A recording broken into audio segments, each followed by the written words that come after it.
Saudi Arabia is the largest country in land area and population in the Arabian Peninsula. There are about 29 million people who live in Saudi Arabia. This population has tripled since 1960. Is that a fast growth rate? I would say it is.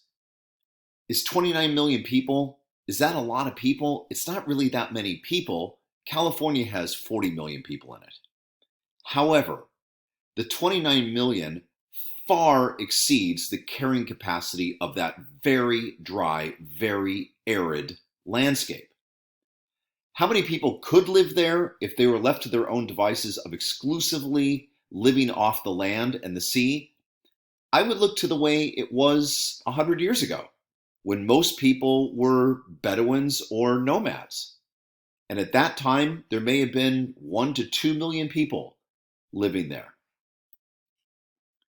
Saudi Arabia has two globally significant characteristics. One is oil, and the other is Islam. We're going to begin with the oil.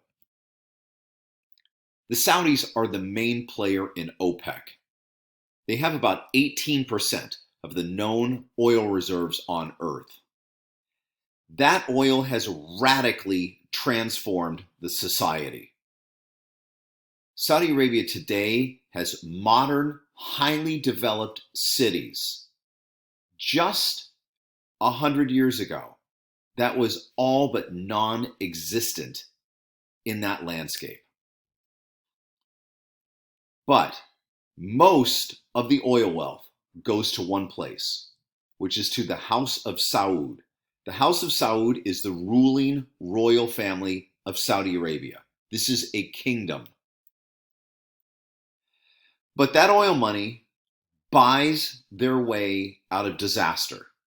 One of the things it does is it has allowed them to set up desalination plants.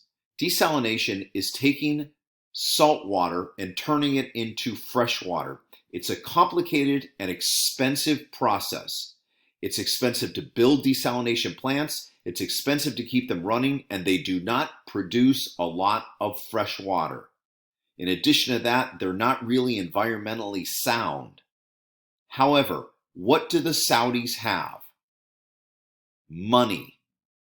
As a result of that, they're able to buy their way out of what would otherwise almost certainly be a catastrophe.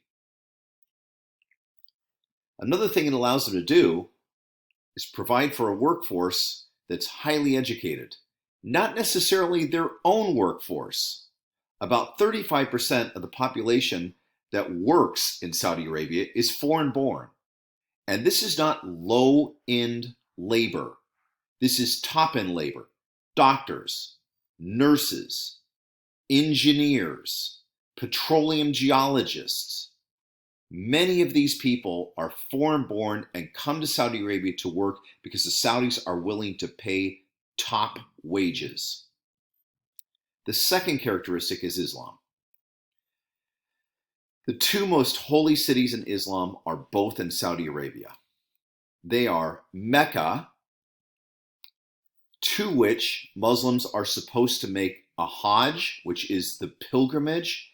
Now, if you can't afford it, Islam's loose with this. They allow people not to do the pilgrimage if they can't afford it. But if you can afford it, you are supposed to make a pilgrimage to Mecca at least once in your lifetime. And Medina, which is where the founder of the religion, Muhammad, is buried. Because of this, the Saudis are able to make money off of religious tourism. Because everyone who's a Muslim, and there are more than 1 billion people on earth who are Muslims, want to make the Hajj. If they're going to do that, they generally have to fly on Saudi Airlines, which the Saudis make money off of. They have to have a Saudi visa, which the Saudis make money off of. They stay in Saudi hotels, which they make money off of. Eat Saudi food, they make money off of it.